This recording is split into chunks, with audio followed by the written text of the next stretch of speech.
Hello hello hello hello hello जी। Lecture number 52 पे आ गए हैं सर अपन। और अपन अभी डीआरआर और डीआरआई का एक क्वेश्चन करेंगे, सब डिस्कस करने वाले हैं। थोड़ा मेरा कंसंट्रेशन कम था इस लेक्चर में, थोड़ा प्रॉब्लम हो सकता है, but let's give it a shot. Right right. तो डीआरआर क्या है? DRR is debenture redemption reserve. ये अपने को कितना बनाना होता है? 10% of the total outstanding debentures. ठीक है। तो डीआरआर किसको बनाना होता है? जो लिस्टेड कंपनीज होती हैं उनको नहीं बनाना है, अनलिस्टेड कंपनीज को बनाना है। अनलिस्टेड कंपनीज में भी जो कंपनीज एआईएफआई हैं, एचएफसी हैं, बैंकिंग कंपनीज हैं, एनबीएफसी है, housing finance companies, NBFC non banking finance companies, AIFI I don't forgot. तो ये सब कंपनीज को छोड़ के, ठीक है, जो भी अनलिस्टेड कंपनीज हैं, they are they have to make DRR, which is 10% of outstanding debentures to be redeemed. फिर प्रैक्टिकल आईसीए के क्वेश्चन में क्या करेंगे? जितनी भी अभी क्वेश्चन में एग्जिस्टिंग भी डीआरआर हो सकता है ना, जो कंपनी ने पहले ही बना के रखा हो, तो जो शॉर्टेज होगी वो 10% की लिमिट को पूरा करने के लिए अपने को उतना डीआरआर बनाना है। और डीआरआर कहाँ से बनेगा? प्रॉफिट एंड लॉस से बनेगा, पीएनएल टू डीआरआर। ठीक है। फिर जब आपने सारे शेयर सॉरी डिबेंचर्स को रिडीम कर दिया, उस रिडेम्पशन की डेट पे रिडीम करने के बाद अब जो डीआरआर होगा उसको आप जनरल रिजर्व में ट्रांसफर कर दोगे। और हाँ, और मान लो आपने पार्शियल रिडेम्पशन किया, एक तो हो गया फुल रिडेम्पशन, तो अब पूरा का पूरा जो भी डीआरआर में अमाउंट है वो आप जनरल रिजर्व में ट्रांसफर कर दोगे। बट व्हाट इफ हमने जो डिवेंचर्स का पार्शियल रिडेम्पशन किया है, हम हर साल उसको 10 लाख के डिवेंचर्स थे और 2-2 लाख हर साल उसको रिडीम करते हैं। पार्शियल रिडेम्पशन के टाइम पे आप जितने आपने डिवेंचर्स रिडीम किए हैं उसका 10% आप जनरल रिजर्व में डालोगे। 10% ऑफ डिवेंचर्स रिडीम्ड का आप डीआरआर से जनरल रिजर्व में अमाउंट ट्रांसफर कर दोगे। All right, all right. तो एडिक्वेसी ऑफ डीआरआर अपन ने डिस्कस कर लिया, 10% ऑफ आउटस्टैंडिंग डिबेंचर्स। और इसमें भी थोड़ा और डेप्थ में जाते हैं। आउटस्टैंडिंग डिबेंचर्स में अभी डिबेंचर्स को रिडीम करने के दो तरीके थे, एक तो अपन उसको इक्विटी शेयर्स में कन्वर्ट कर सकते थे और एक था कि उसको कैश में रिडीम करेंगे। जो चीज़ हम कन्वर्टेबल शेयर्स है इक्विटी शेयर्स में कन्वर्ट करके देते हैं, वहां पे डीआरआर बनाने की जरूरत ही नहीं है। ठीक है। पर जो नॉन कन्वर्टेबल पोर्शन है डिबेंचर्स का, वहां पे उनका डीआरआर रिक्वायर्ड है। सो 10% ऑफ आउटस्टैंडिंग डिबेंचर्स और outstanding non-convertible debentures to be very specific. Okay okay. तो ये हो गया डीआरआर की रिक्वायरमेंट की एग्जांपल है, छोड़ दो इसको। डीआरआर अकाउंट की बात हो रही है, ओपनिंग बैलेंस होगा जो क्वेश्चन में गिवन होगा। ठीक है। उसके बाद जो शॉर्टेज होगा वो प्रॉफिट एंड लॉस अकाउंट में आएगा, पीएनएल टू डीआरआर। उसके बाद जब रिडीम हो गया तो आप जनरल रिजर्व में डालोगे, जितने डिवेंचर्स रिडीम किए हैं उसका 10% आप जीआर में ट्रांसफर करोगे और बाकी बैलेंस कैरी डाउन आ जाएगा। बैलेंस कैरी डाउन किसके बराबर होगा? 10% of closing balance of outstanding debentures. ठीक है, ठीक है। बाद में आता है डीआरआरआई अकाउंट, जिसको अपन डीआरआई भी बोलते हैं।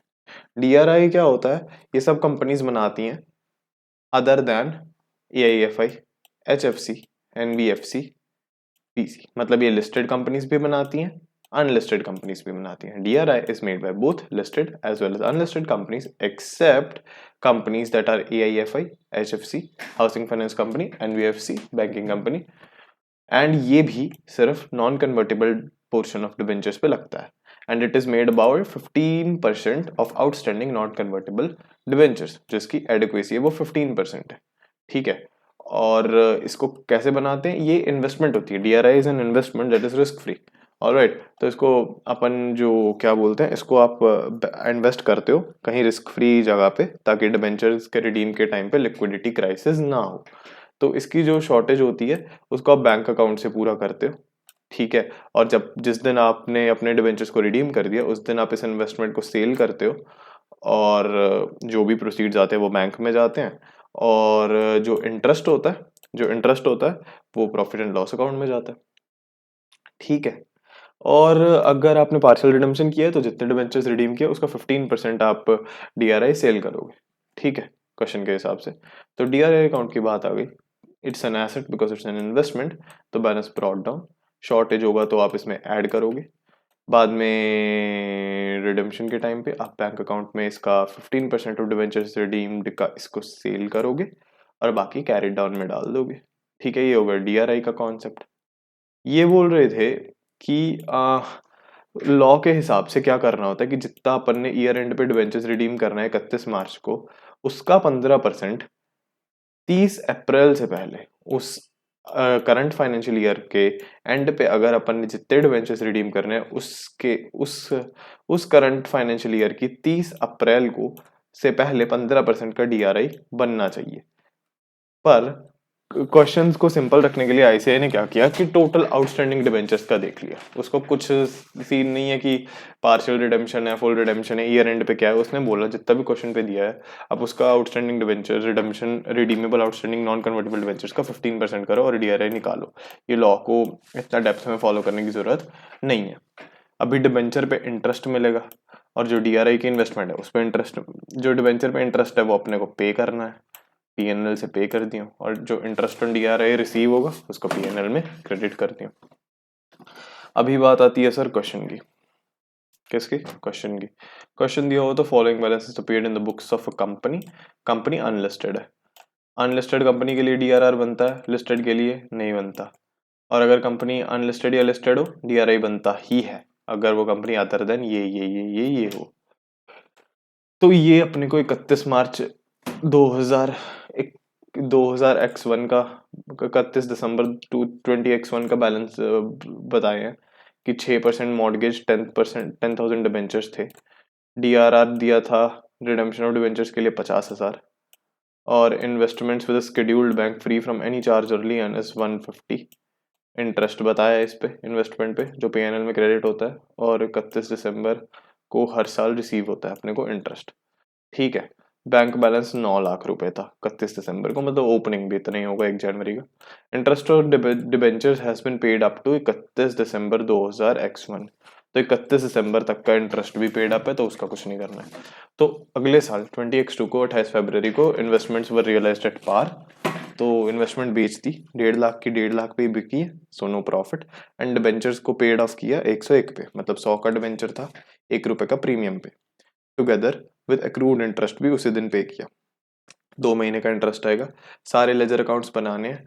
अब यहाँ पे सर ने एक्सक्लूडिंग को काट के इंक्लूडिंग कर दिया, ठीक है, ignore taxation. Alright alright alright alright. तो बेसिकली आप पहले शॉर्टेज ऑफ डी आप सारे अकाउंट्स लिख लोगे। You will write accounts like 6% debenture account बनेगा, डीआरआर बनेगा, डीआरआई बनेगा, डीआरआई इंटरेस्ट बनेगा, फिर डिबेंचर पे इंटरेस्ट मिलता है, बैंक अकाउंट बनता है। ठीक है, ये सब चीजें होती हैं। फिर डिबेंचर्स को प्रीमियम रिडीम करना है तो ये अकाउंट बनता है, फिर डिबेंचर होल्डर अकाउंट बनता है। 4-5 अकाउंट बनते हैं। अब पहले देखते हो कि यार मैं डीआरआई से स्टार्ट करता हूँ। ठीक है, डीआरआई के आप देखते हो कि कितने शॉर्टेज है। अब बोलते हो डीआरआई रिक्वायर्ड इतना, उसमें से ओपनिंग को माइनस करते हो और शॉर्टेज आती है निल, तो आप डीआरआई अकाउंट बनाते हो, उस पर आप ओपनिंग बैलेंस लिखते हो और फिर उसको फेब में, ये शायद डेट गलत है, उसको आप फेब में सेल कर दोगे बाय बैंक करके 28 फरवरी x2 को आपने डीआरआई सेल कर दिया। फिर आपको डीआरआई पे जो इंटरेस्ट मिलना है 2 महीने का उसको आप डालोगे। ठीक है, रुको रुको रुको रुको रुको, ये आपने बाय बैंक किया है तो बैंक में जाके एंट्री डालो भाई इसकी। अगर बैंक अकाउंट को डेबिट कर रहे हो आप तो आपने डाला टू डीआरआई और ओपनिंग बैलेंस। उसके बाद डीआरआई के इंटरेस्ट की बात हो रही है तो आप पीएनएल में इंटरेस्ट डालोगे इसका बाय बैंक करके कि आपको 1,000 रुपये, सॉरी बाय बैंक करके आपको इंटरेस्ट रिसीव हुआ और उसको फिर आप पीएनएल में ट्रांसफर कर दोगे। फिर इसकी एंट्री भी बैंक अकाउंट में ट्रांसफर होगी, ये 1,000 वाली। डीआरआई का ट्रीटमेंट खत्म, उसके बाद आप डीआरआर का ट्रीटमेंट करोगे। डीआरआर में क्या होगा, आपका रिक्वायर्ड बैलेंस होगा 1 लाख और अपने पास है 50, तो शॉर्टेज हो गई 50 की। डीआरआर में ओपनिंग लिखा, फिर पीएनएल से ट्रांसफर करोगे, right, because we can't use any other reserve. Debentures के टाइम पे पीएनएल को ही प्रायोरिटी देते हैं, पीएनएल ही यूज करते हैं। और जितना फिर आपने सारे के सारे 100% रिडम्पशन किया है तो आप सारा का सारा जनरल रिजर्व में ट्रांसफर कर दोगे।